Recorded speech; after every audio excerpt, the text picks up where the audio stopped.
Salut à toi buveur de bière, amateur de contact physique, tu es sur NetBeats et bienvenue dans cette nouvelle série de vidéos dans laquelle on va t'apprendre à jouer à Blood Bowl.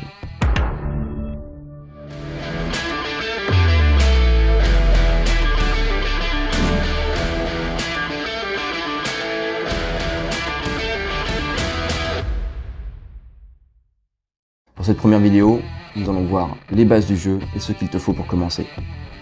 Pour jouer à Blood Bowl, il te faudra un terrain de jeu et 2 fosses, une par joueur. Un livre de règles,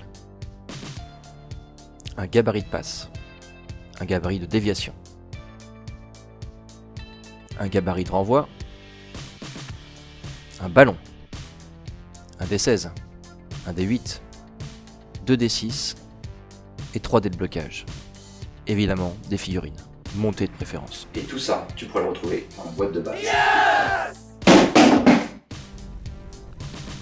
Il existe de nombreux terrains de jeu aux visuels différents pour disputer vos matchs. Vous pourrez donc frapper vos amis ou même jouer la balle sur des terrains recouverts d'herbe, de terre ou de roches en fusion. Voyons ensemble de quoi se compose tout terrain de Blood Bowl qui se respecte. De chaque côté, les zones d'en-but, là où il faut emmener la balle pour marquer un touchdown. Sur les côtés, les couloirs latéraux. Chaque partie du terrain est séparée par la ligne centrale, et également 2 fosses. Regardons-les en détail. Ici, c'est le banc de touche. Derrière moi, les joueurs en réserve qui attendent pour rentrer sur le terrain. Le compteur de points indiquant combien de touchdowns ont été glorieusement marqués par votre équipe. C'est le but du jeu.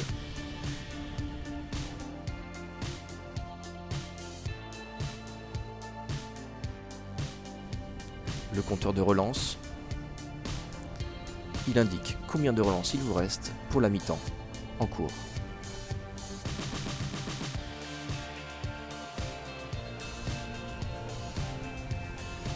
Le compteur de tours. Lorsque vous commencez votre tour, vous l'avancez d'une case. Une partie se joue en 2 mi-temps de 8 tours chacune. Et on va le remettre au début pour la seconde mi-temps. Le box des joueurs KO. Lorsqu'un jet de blessure donne un résultat de 8 ou 9, le joueur qui s'est fait défoncer se retrouve ici et tente de s'en remettre.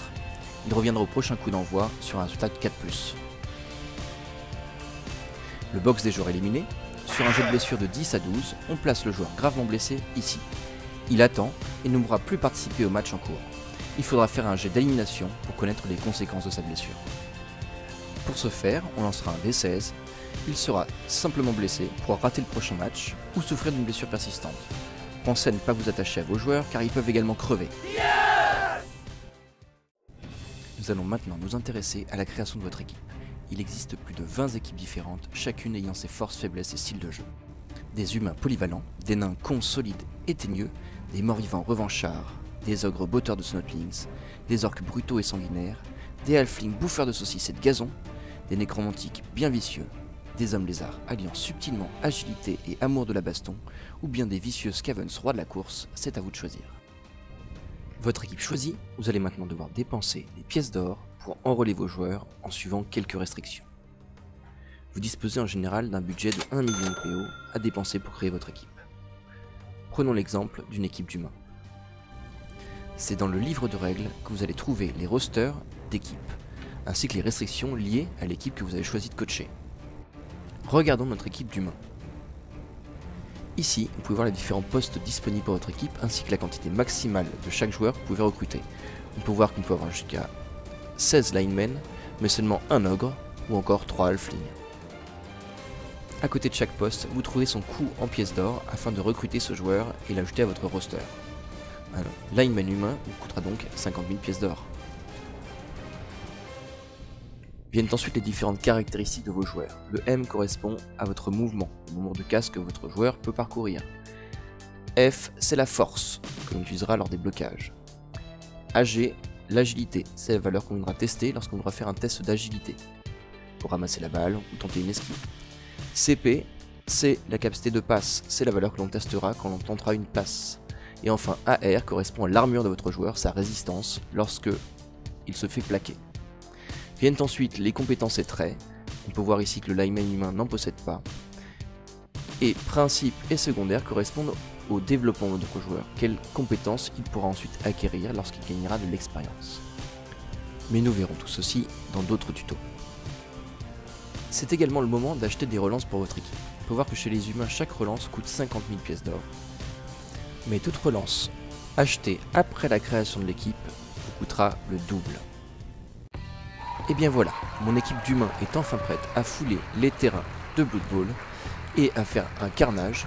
J'ai donc pris dans mon équipe 4 blitzers, un lanceur, 2 receveurs et 6 linemen accompagnés de 3 relances.